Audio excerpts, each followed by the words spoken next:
Ahoy hoy everybody, and welcome to another film review. So in this series I use a random number generator to pick a page from this book. From this book, 1001 Movies You Must See Before You Die.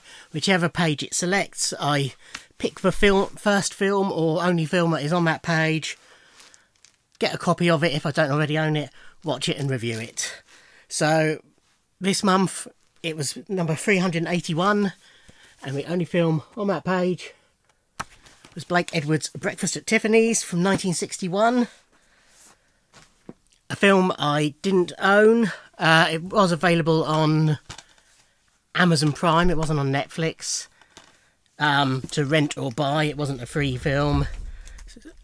But for a couple of quid more, I could buy the Blu-ray, so I ordered the Blu-ray.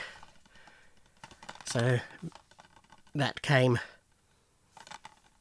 the following day, and I've had it sat there for 3 or 4 days till I was able to watch it, which I just have done. So it's a film I've not seen before. However, I have seen the stage play. I did see the stage production starring Pixie Lott as Holly Golightly, which was very good. It's basically the same story. There are differences. So it's based on Truman Capote's novel, or novella actually, to be more precise. It's not a full novel. But both the film and the stage play do deviate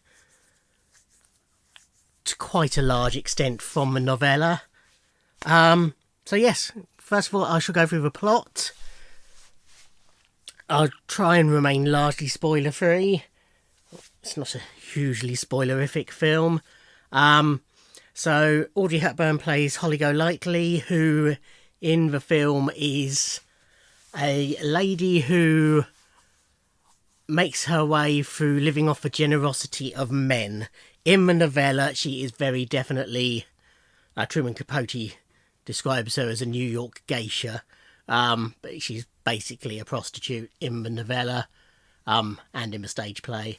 But the film, being a product of its time, doesn't quite go that far. She lives in an apartment block, and she meets a writer called Paul, played by George Peppard. Yes, Hannibal from the A-Team. Who also basically has the same arrangement. He has a wealthy older woman who he sleeps with, who pays him large sums of money and has paid for this apartment, etc. They quickly become firm friends, and he quickly falls in love with her. And the film sort of follows the development of their friendship and budding romance through parties, trips out, and yeah, I'm hesitating trying to decide what is a spoiler and what isn't.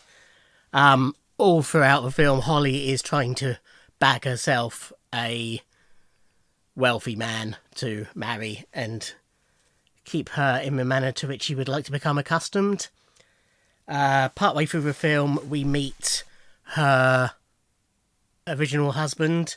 Apparently the marriage has been annulled. Doc, played by Buddy Ebsen, who was the original Tin Man in The Wizard of Oz, but had to leave the role after he was hospitalised following an allergic reaction to the makeup they used. Following this film, he became best known for playing Jed Clampett in Beverly Hillbillies. So we meet him partway through the film, and there's a little subplot about her early life. I can't really say too much more without it being spoilers, so I shall leave the plot there. But it's basically a romantic comedy. As I say, it's directed by Blake Edwards, who is probably best known for the Pink Panther films, 10, that sort of film, and it is an early sort of prototype of those films. It has some very comedic moments with some more dramatic scenes interspersed. Performance-wise, Audrey Hepburn's magnificent as Holly Golightly. She's become an icon through that role, and deservedly so. She was Oscar nominated for it. George Peppard, I think it's probably the only thing I've seen him in other than the A-Team, which I've only seen clips from because it was something I wasn't allowed to watch as a kid. But he's excellent. Again, has comedic moments, but handles the dramatic stuff really well, and it's very believable, their friendship and how it develops. The supporting characters are fine. Patricia Neal strong as his the woman who keeps him, if you like, his lover, and the various men who Holly encounters are all strong. There is one major weak part of the film. Mickey Rooney plays... Is his character name written on here? No, Mr. Yi is a Japanese name. He lives on the top floor. He's a photographer who lives on the top floor of the apartment they live in, and he's always complaining because Tiffany keeps... Tiffany? You see where I got that? Holly keeps buzzing him to let her in because she keeps forgetting her key. She makes lots of noise, and he phones the police on her, etc. But yes, Mickey Rooney, white American actor, is portraying a Japanese character, and not only portraying a Japanese character, but playing a very stereotypical racist version of a Japanese character with huge buck teeth and exaggerated slanty eyes and comedic accent. It's a horrible caricature, which is very uncomfortable to watch, not at all funny. The producers have subsequently expressed regret at it. Blake Edwards sort of did. He bodged his apology a bit, but he pretty much apologised for it. Mickey Rooney didn't really. He sort of stood by it. Lots of Chinese and people have said they find it very funny. Yeah, I bet the Japanese haven't. Anyway, it's not his fault. That's what he was hired to do. But it's just, it's a horrible part of the film. But otherwise, strong performances all around. The music's great. Music by Henry Mancini. Famously, it features the song Moon River, written by Mancini and Johnny Mercer, which won the Oscar, and the score won the Oscar as well for Best Score. So the music is great throughout it.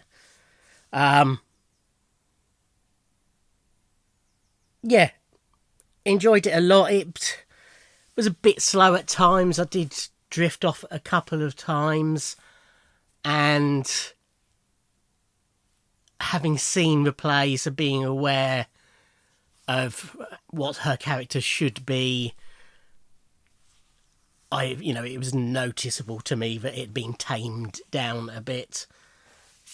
But certainly if you were going into it not knowing the origins of the character, then I don't think that would be an issue. And it's sort of alluded to enough that maybe, this... her agent character asks Paul at one point, is she or isn't she? And so, sort of straight came to mind was, what, prostitute? But then he said a phony. And I think that's sort of alluding to, is she or isn't she a prostitute? But again, just sort of taming it down a bit for a 1961 audience. But yeah, overall very enjoyable. The ending is different from the ending to the novella and the play. I won't spoil it.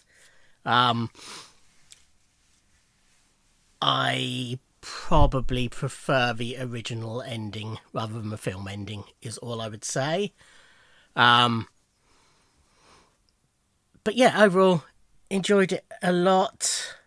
Definitely a classic film for many reasons. Definitely can't give it a 10 out of 10 because of the portrayal of Mickey Rooney, or the character at least. I say, he does a good job doing what he was paid to do. Unfortunately, what he was paid to do was a horrible racist caricature. And as I say, it was a bit slow at times. You know, it's a 61-year-old film. Sensibilities were different then. It's hour and 50 minutes, more or less, I think. Hour 45. No, hour 55. So yeah, it's a lot of, or a fair amount of film there, and it does drag at times. But also, you know, the comedic moments, there are some proper good, funny moments as well. It's believably acted. I'm going to give it 8 out of 10. So there you go. That's my review of Breakfast at Tiffany's. I hope you found that interesting. I was looking forward to finding out what I'm going to be watching next as part of this series. Thank you for watching.